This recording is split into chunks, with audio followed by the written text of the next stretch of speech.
नमस्कार।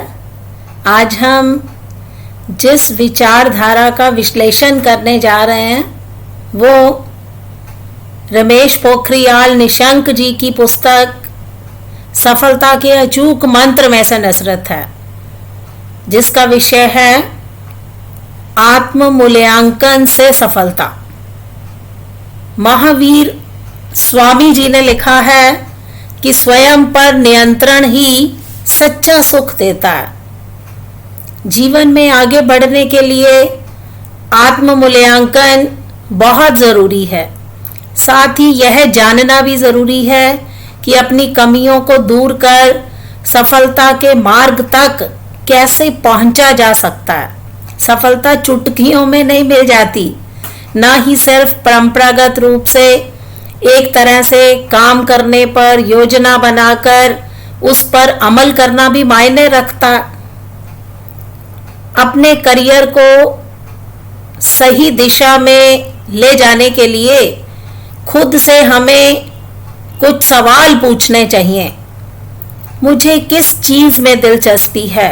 ऐसे कौन से काम हैं जिनको करने से मुझ में जोश आ जाता है? मेरी अब तक की उपलब्धियां क्या हैं? मेरे व्यक्तित्व में ऐसे कौन कौन से गुण हैं जिन्होंने मेरे जीवन को सहज बनाने में मदद की है?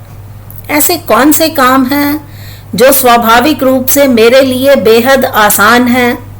मुझ में कौन सी योग्यताएं हैं जो मेरे जीवन में सफलता की संभावना को बढ़ा सकती हैं?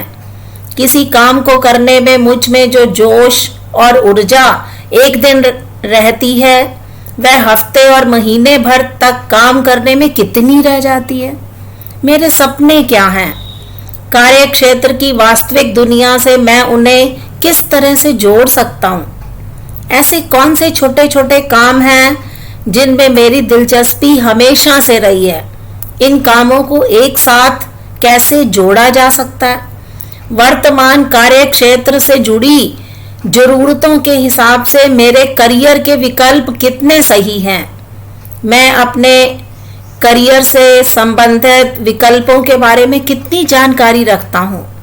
मेरी कौन सी कमजोरियां हैं? उन कमजोरियों का मुझ पर और मेरे करियर पर क्या असर होगा? मैं ऐसे कौन से उपाय करूं जिनसे अपनी कमजोरियों से उभर सकूं? मैं जो करियर चुनने जा रहा हूं उसके लिए कैसे व्यक्तित्व की जरूरत होती है, या मेरा व्यक्तित्व उसके लिए सही है या नहीं? क्या मैं उस क्षेत्र में जाने से पहले खुद को परख सकता हूं? अपने चयनित क्षेत्र में लंबे समय तक सफल बने रहने के लिए मुझे किस से सहयोग मिल सकता है? इन सवालों के बारे में सोचने के बाद आप बेहद मूल्यवान जानकारी हासिल करेंगे। तो चलिए हम परीक्षण करते हैं कि इन सवालों से आपके मूल्यांकन की जानकारी आपको किस हद तक लाभदायक हो सकती है। सबसे पहले हम बात करते हैं अपनी रुचियों को जाने। उम्र के साथ साथ हमारी रुचियों का दायरा बढ़ता जाता है। हम अपने जीवन के अधिक से अधिक अनुभवों से वाकिफ हो जाते हैं। उनमें से हम उन अनुभवों को चुन लेते हैं जो हमें जोश से भर देते हैं। निशंक जी कहते हैं कि दरअसल जैसे जैसे हम आगे बढ़ते जाते हैं तो हमारी अपनी क्षमताओं और रुचियों के संबंध में ऊहापोह की स्थिति बनी रहती है। अक्सर बड़े लोग 17 साल की उम्र में ही युवाओं से पूछने लगते हैं कि उन्हें किस क्षेत्र में जाना, किस क्षेत्र में अधिक रुचि है, जबकि इस उम्र के विद्यार्थी अपनी रुचियों को स्पष्ट बता पाने में समर्थ नहीं होते। लेकिन अगर इस उम्र में अभिभावक अपने बच्चे की काउंसलिंग कराएं तो उसके करियर से संबंधित बहुत सारी बातें, शंकाएं, संभावनाएं उभर कर सामने आ सकती हैं। इस तरह बच्चे के व्यक्तित्व और उसकी क्षमताओं का भी अंदाजा हो जाता है।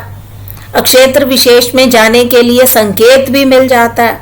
तो निशंक जी का मानना है कि फिर उस संकेत को दूसरे संकेतों के साथ जोड़कर सही मार्गदर्शन किया जा सकता है। कई बार रुचियों को थोड़ा घुमा फिरा कर नई दिशा मिल जाती है, जो सफलता के मार्ग की ओर ले जाने में हमारी मदद करती है। निशंक जी का मानना है कि देखना आपको है, आपकी जो रुचियां अभी हैं वह अपने करियर के लिए कितनी मददगार सिद्ध हो सकती हैं। फिर दूसरे नंबर पे हम बात करते हैं। निशंक जी ने लिखा है कि आपको किस क्षेत्र में उपलब्धियां मिली हैं। आत्म मूल्यांकन करते समय हमें किस क्षेत्र में उपलब्धियां प्राप्त हो चुकी हैं उसके बारे में भी विचारना करना बहुत अनिवार्य है। हम अपनी सफलताओं और विफलताओं से ही सीखते हैं, क्योंकि बहुत बार हम सफल हो जाते हैं, बहुत बार असफलता का मुख भी हमें देखना पड़ता है, तो हम दोनों से सीखते हैं। अपनी उपलब्धियों के पैटर्न को देखकर आप ये पता कर सकते हैं कि आपको आगे किस क्षेत्र में जाना है। आपकी उपलब्धियां ही करियर के लिए मददगार हो सकती हैं। जैसे कि आपने विज्ञान में काफी उपलब्धियां हासिल की हैं, तो आपके लिए विज्ञान क्षेत्र में बेहतर भविष्य बन सकता है। शुरुआती दौर में उपलब्धियां कम और साधारण भी हो सकती हैं, लेकिन छोटी छोटी उपलब्धियों से आपके भीतर छिपे गुणों के बारे में पता चल सकता है, जो आपके आने वाले जीवन में आपके विकास में सहायक सिद्ध हो सकता है। तो निशंक जी का मानना है कि आपको किस क्षेत्र में किस किस प्रकार की उपलब्धियां प्राप्त हुई हैं, उन उपलब्धियों के बारे में विचारणा कीजिए और वो उपलब्धियां आपके करियर के लिए मददगार सिद्ध हो सकती हैं।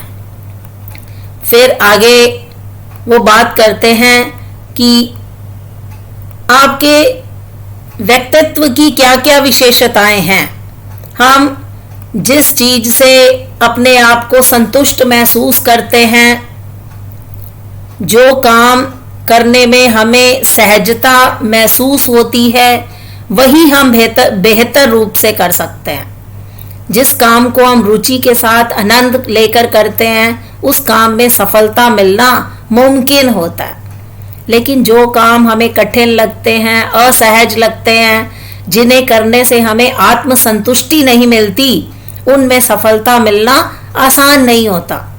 अगर आप अपने व्यक्तित्व के अनुकूल काम चुनते हैं, उसे करने में आपको आनंद भी आता है, संतुष्टि भी मिलती है, इसलिए ऐसा काम ना चुने जो आपके व्यक्तित्व के अनुरूप ना हो। तो उनका मानना है, निशंक जी का मानना है कि हमें अपने व्यक्तित्व की विशेषताओं की भी जानकारी होनी चाहिए। फिर आगे कहते हैं कार्य की सरलता। हम में से ज्यादातर लोग जीवन में चुनौतियां स्वीकार करना चाहते हैं। हर कोई यह चाहता है कि उसके रोज के काम में कोई नई चुनौती मिल जाए, जिससे कि उसे काम में ऊब ना हो, वह यह महसूस हो कि दिन प्रतिदिन अपने काम में आगे बढ़ते जा रहे हैं। अगर रोजाना के कामों में से 95% काम चुनौती से भरे लगने लगे, तो आप आसानी से कर पाने में खुद को अक्षम महसूस करेंगे, तो आपको थकान, परेशानी से भर जाओगे। तो इसलिए अधिकांश कार्य ऐसे होने चाहिए जिन्हें करने में हमें किसी प्रकार की परेशानी ना हो, तभी हम उन कार्यों को सही और संतुलित ढंग से पूरा कर सकते हैं। अगर हम उनमें से 92% कार्य भी या 52% कार्य भी पूरे कर लेते हैं, तो हमें संतुष्टि और ताजगी महसूस हो सकती है। तो उनका मानना है कि हमें अपने स्तर की जांच करनी चाहिए। हमें ये मानना चाहिए कि वास्तव में हमारी योग्यता का स्तर क्या है। निशंक जी का मानना है कि एक अच्छे करियर के लिए सहजता बहुत जरूरी है। जो काम आप कर रहे हैं वो कितनी आसानी के साथ कर रहे हैं, उसे करने में आपको कितनी सहजता महसूस हो रही है। यदि आप हम काम कर रहे हैं लेकिन उसके प्रति बहुत उच्च स्तर की योग्यता या निम्न स्तर की योग्यता की जरूरत है, तो वह काम लंबे समय तक नहीं किया जा सकता। हम अपने पिछले प्रदर्शन के आधार पर अपनी योग्यता की जांच कर सकते हैं। निशंक जी का मानना है कि अगर हम अपनी योग्यता की जांच कर लें तो हम अपने सपनों को भी साकार कर सकते हैं। उनका मानना है कि हम अपने सपनों को कैसे साकार करें। अपने सपनों के प्रति अतिवादी नहीं होना चाहिए, यानी एकदम जैसा सोचा है पूरी तरह वही हो, यह जरूरी तो नहीं। अगर हम अपना साहस और प्रयत्न जारी रखें तो अपने सपनों को साकार अवश्य कर सकते हैं। हमारा कार्य क्षेत्र कहीं ना कहीं बस हमें यह देखना है कि उनमें सफल होने के लिए हमें क्या क्या करना चाहिए, तभी कहीं जाकर हमारे सपने साकार हो सकते हैं। फिर आगे निशंक जी का मानना है कि हमें अपनी व्यक्तिगत कमजोरियों के बारे में भी पता होना बहुत अनिवार्य है। हर व्यक्ति को की कमजोरियां दूसरे से तुलना करके और अपने में सुधार करने के लिए बहुत जरूरी होती हैं। हम दूसरे से कैसे भिन्न हैं, हम दूसरे से अपनी तुलना किस प्रकार कर रहे हैं, हमारी और दूसरे की आपस में किस किस प्रकार की संभावनाएं हैं। अपने कमजोरी को, हमारी कमजोरियों को जो हमारे लिए हैं, हमें आगे करियर बनाने में वो कैसे मददगार साबित हो सकती हैं। तो अपनी कमजोरियों पर पहले हमें पूरी तरह से ध्यान देना अनिवार्य होता है और किस प्रकार से आत्मनियंत्रण करके हमें सफलता प्राप्त हो सकती है, उसका अंतिम पड़ाव निशंक जी ने माना है खुद की परख। कई बार हमारे सामने एक या कई करियर विकल्प होते हैं। ऐसे में यह परखना भी बहुत जरूरी होता है कि हमारा व्यक्तित्व किस क्षेत्र के अनुकूल है। करियर विशेष के पक्ष विपक्ष की सूची बनाकर यह तय करें कि आपके लिए क्या अनुकूल है और क्या नहीं। बेमेल करियर पर कभी विचार ना करें। अगर आपका व्यक्तित्व करियर विशेष के लिए तकरीबन 75% अनुकूल है तो ही आपको विचार करना चाहिए, अन्यथा नहीं। हम चाहते हैं कि सफलता की संभावना को अधिकतम और असफलता की आशंका को कम से कम करें। तभी जब हम आत्मनियंत्रण के इन सभी पहलुओं पर चिंतन मनन कर लेंगे, विचारणा कर लेंगे, निष्कर्ष निकाल लेंगे, तो हमें करियर चुनने में किसी प्रकार की कोई परेशानी नहीं होगी। अगर हम उचित करियर चुनने में कामयाब हो जाएंगे तो सफलता अवश्य में हमारे कदम चूमेगी, हम सफलता का संस्पर्श करेंगे, ऐसा निशंक जी का मानना है। तो निशंक जी की इस विचारधारा के साथ हम सहमति प्रकट करते हैं कि अगर हम आत्म मूल्यांकन करते हैं, अपनी रुचियों को जाने, अपने व्यक्तित्व की विशेषताओं को जाने, अपनी कमजोरियों को जाने, खुद की परख करें और तब कहीं जाकर आत्म मूल्यांकन करने के बाद हम किसी करियर विशेष में अपनी परख कर सकते हैं, अपने आप को चुनौती दे सकते हैं और चुनौती देने के बाद सफलता हमारे कदम चूमेगी, इस प्रकार की आकांक्षा प्रकट की जाती है। तो निशंक जी ने अपनी पुस्तक सफलता के अचूक मंत्र, तो सफलता के अचूक मंत्रों में निशंक जी का मानना है कि आत्म मूल्यांकन भी एक ऐसा ही घटक है, एक ऐसा ही पैमाना है।